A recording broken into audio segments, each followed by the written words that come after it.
আমার এবং আমার ছেলে মেয়ের তেহারি বিরিয়ানি এগুলো অনেক পছন্দ, যার কারণে আমি মাঝে মাঝে একদম শর্টকাট ওয়েতে বিরিয়ানি রান্না করি। আজকের বিরিয়ানিটাও একদম শর্টকাট ওয়েতে রান্না করেছি এবং দেখতে সুন্দর হয়েছে, প্লাস খেতেও অনেক মজা হয়েছিল, একদম পারফেক্ট।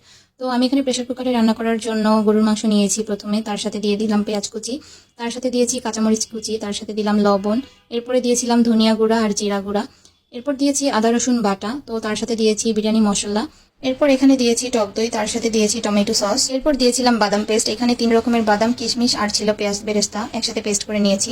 তার সাথে দিয়েছি একটুখানি চিনি আর তার সাথে পরিমাণ মতো তেল দিয়ে দিলাম। এখন এগুলোকে খুব ভালোভাবে আমি হাত দিয়ে মেখে নিচ্ছি। মাখা হয়ে গেলে এখানে আমি একটা ঢাকনা দিয়ে ঢেকে দেবো কিছুক্ষণের জন্য। মাঝখানে আমি কয়েকবার ঢাকনা উঠিয়ে একটু পরপর নেড়ে দিয়েছিলাম। এইভাবে কয়েকবার নেড়ে চেড়ে আমি মাংসটা খুব ভালোভাবে কষিয়ে নিয়েছি। এখন এখানে পানি অ্যাড করব।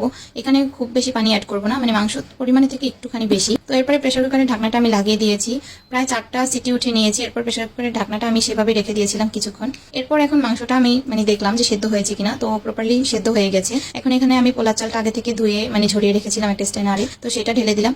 এবার চালটাকে খুব ভালোভাবে কষিয়ে নিয়েছি। এখন এখানে চালের ডাবলের থেকে একটু কম আমি পানি দিয়েছি, এতে করে পোলার চালটা একদম ঝরঝরা হবে। এবার এই পানির মধ্যে দিয়ে দিয়েছি আমি লবণ, তার সাথে দিয়েছি কাঁচামরিচ কয়েকটা আর দিয়েছি গুঁড়া দুধ। এবার এগুলোকে খুব ভালোভাবে মিক্সড করে নিয়েছি।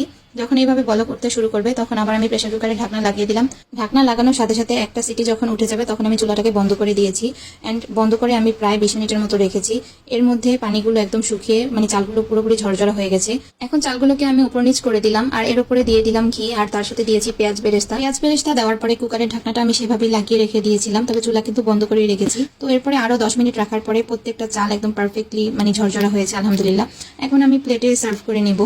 আমি আমার পছন্দ মতো সার্ভ করে নিচ্ছি। প্রথমে আমি এখানে পেঁয়াজ বেরেস্তা দিয়ে দিলাম, তার উপরে দিয়েছি শসা আর সাথে রেখেছি পেঁয়াজ, তার সাথে কাঁচামরিচ আর লেবু। আজকের বিরিয়ানিটা আমি একদম কম তেল মশলায় রান্না করার চেষ্টা করেছি, সাথে ঝালও কম ছিল, যেহেতু আমার বাচ্চারা খাবে, যার কারণে আমি ঝালটা একদম কম রেখেছি। আজকের বিরিয়ানিটা একদম পারফেক্ট ছিল, একদম দোকানের মতো স্বাদ হয়েছিল আলহামদুলিল্লাহ।